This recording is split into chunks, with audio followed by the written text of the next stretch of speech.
Hi students, welcome to online classes of Kiran convent children's academy. अपनी बात चल रही थी फाइबर टू फैब्रिक की, जिसमें अपना बात सिल्क की बात चल रही थी। सिल्क जो मॉथ होता है उसके बारे में, उसकी कैरेक्टरिस्टिक के बारे में, उसकी लाइफ साइकिल के बारे में मैंने आपको बता दिया था। आज हम बात करेंगे सेरीकल्चर।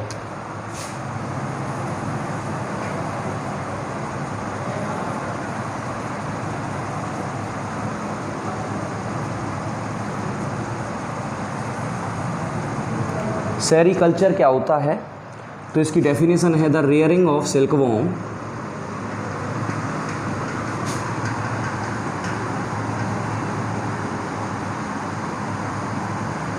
फॉर ऑब्टेनिंग सिल्क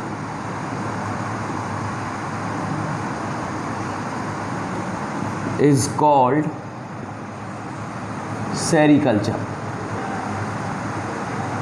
यानी कि सिल्क वॉर्म को पालना या रेयर करना, सिल्क प्राप्त करने के लिए ऑब्टेनिंग सिल्क क्या कहलाता है? सेरीकल्चर कहलाता है। ठीक है। और ये जो सेरीकल्चर है इसमें पहले आता है रेयरिंग ऑफ सिल्क वॉर्म। सबसे पहले इसमें जो स्टेप आएंगे, फर्स्ट स्टेप है step first, rearing of silk worm, silk worm को पालना। तो सबसे पहले क्या किया जाता है, सिल्क वॉर्म जो है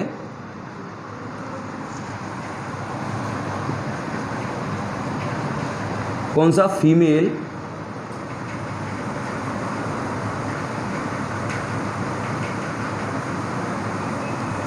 ये 100 of eggs eight A time, एक बार में 100 से ज़्यादा अंडे देता है। और इनको जो है वो कपड़े की स्ट्रिप या फिर पेपर की स्ट्रिप में रखा जाता है, इनको संभाल के, अंडों को, एग्स को। और ये जो एग्स हैं फिर इनको सोल्ड आउट कर दिया जाता है, यानी बेच दिया जाता है लोकल फार्मर्स को। यानी जो फार्मर जो सेरीकल्चर करना चाहता है, जो सिल्क वॉर्म को पालना चाहता है सिल्क प्राप्त करने के लिए, उन फार्मर्स को इसको सोल्ड आउट कर दिया जाता है, बेच दिया जाता है। ये जो फार्मर्स हैं ये इन एग्स को, ये फार्मर जो हैं इन एग्स को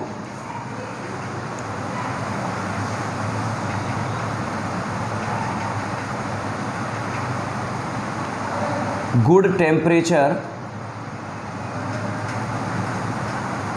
एंड ह्यूमिडिटी में रखते हैं, ह्यूमिडिटी और प्लस हाइजीन कंडीशन। तो ये जो फार्मर हैं इनको सूटेबल टेम्परेचर में, सूटेबल ह्यूमिडिटी में और अच्छे हाइजीनिक कंडीशन में रखते हैं, जिससे कि जो एग्स हैं वो ख़राब ना हो जाएं और उनका नुकसान ही हो जाएगा इससे। तो इसीलिए एक अच्छा टेम्परेचर जो इनको सूटेबल है, जिससे कि ये एग जल्दी से हैच हो जाएं, इनसे लार्वा बाहर निकल जाए।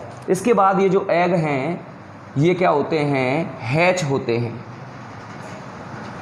और हैच होने के बाद इनसे लार्वा या फिर इसको ही कहते हैं हम कैटरपिलर, ये इन अंडों से बाहर निकल जाता है।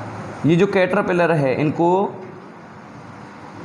बम्बू ट्रे, बम्बू की यानी बांस की बनी हुई ट्रे में इनको रखा जाता है 25 to 30 डेज़, 25 से 30 दिन इनको रखा जाता है। और इसी के अंदर रखी जाती हैं, इसी बम्बू ट्रे के अंदर रखी जाती हैं मलबेरी लीव्स, जिससे कि ये मलबेरी लीव्स खाएं और अपने आप को ग्रो करें। और 25 to 30 डे बाद ये क्या हैं, ये प्यूपा में कन्वर्ट हो जाते हैं। यानी कि जो ऐसा मेल या फीमेल सिल्क वॉर्म जो एडल्ट में कन्वर्ट हो जाता है उसको प्यूपा कहते हैं। इसके बाद इसको करना है क्या, अपने चारों तरफ जो अपने सिल्क वॉर्म से अपने कोकून बनाना है। तो इनको प्यूपा को डाला जाता है कि प्यूपा को इनको फिर डाला जाता है कोकून बनाने के लिए ट्रेज़ में, अलग सी ट्रेज़ होती हैं वो, और यहाँ ये क्या करते हैं, अपने चारों तरफ कोकून बना लेते हैं। तो क्या किस में कन्वर्ट हो जाते हैं ये प्यूपा, कोकून में।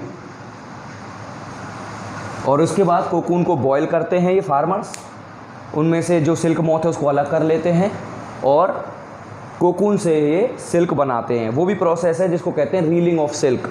क्या कहेंगे उसको, reeling of silk. Step 2, reeling of silk. ठीक है, तो इसकी डेफिनेशन है कि the process of taking out of the silk fibre, the process of taking out, the process of taking out of silk fibres from cocoon, यानी ऐसी process जिसमें cocoon से सिल्क फाइबर निकाला जाता है उसको कहते हैं रीलिंग ऑफ सिल्क।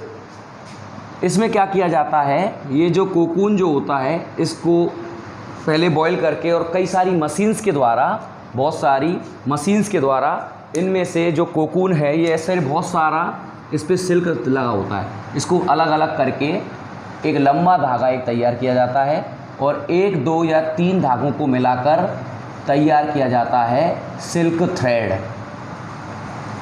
और ये सारा काम मशीनों से होता है आजकल। और ये जो नया जो सिल्क मिलता है हमको, इसको कहते हैं रॉ सिल्क। क्या कहते हैं, रॉ सिल्क या कच्चा सिल्क। और उसके बाद इन रॉ सिल्क के 3 to 4 रॉ सिल्क को आपस में कंबाइन किया जाता है और तैयार किया जाता है एक तरीके का सिल्क। और वो जो सिल्क है वो ही ये सिल्क है जो हमें चाहिए कपड़े बनाने के लिए। इस प्रोसेस को कहते हैं, रॉ सिल्क से सिल्क तैयार करने की जो प्रोसेस है इसको कहते हैं थ्रोइंग। क्या कहते हैं, थ्रोइंग। रॉ सिल्क से सिल्क कंप्लीट तैयार करने की प्रोसेस क्या कहलाती है, थ्रोइंग। जो सिल्क जो होता है वो क्वालिटी वाइज 3 तरीके का होता है। एक होता है रील्ड सिल्क, ये बेस्ट क्वालिटी होती है, ये सबसे जो बेस्ट कोकून होते हैं उनसे तैयार किया जाता है। एक होता है अपना स्पन सिल्क।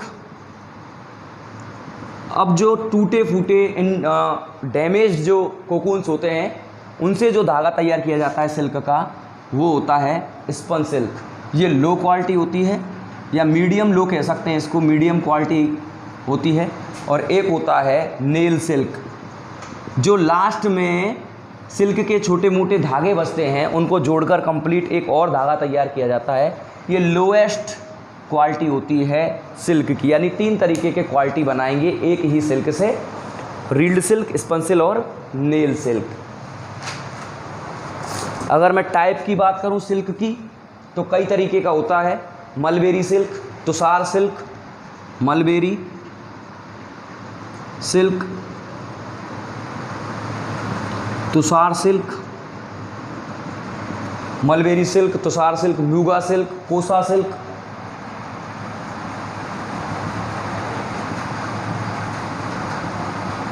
और एक और होता है जिसको कहते हैं एरी सिल्क। इन सब में से जो बेस्ट क्वालिटी है वो मलबेरी सिल्क होती है, जिसके बारे में मैंने आपको अभी बताया था कि कैसे क्या सारी जो प्रोसेस बताई मैंने आपको मलबेरी सिल्क की ही बताई है। ये जो है वो सबसे महंगा और सबसे बेस्ट क्वालिटी सिल्क होता है। ये मलबेरी की पत्तियों पे ही इसको जो मैंने पूरी प्रोसेस बताई थी वो इसकी प्रोसेस होती है। लस्ट्रस होता है, बहुत ज़्यादा सॉफ्ट होता है और बहुत ज़्यादा बेस्ट क्वालिटी ऑफ सिल्क मान सकते हैं आप इसको, मलबेरी सिल्क। तो इस तरीके से सिल्क की अपनी जो बात है वो कंप्लीट हो गई है और साथ ही साथ ये चैप्टर भी हमारा ख़त्म हो जाता है। Fibre to fabric chapter number 3। Thank you very much.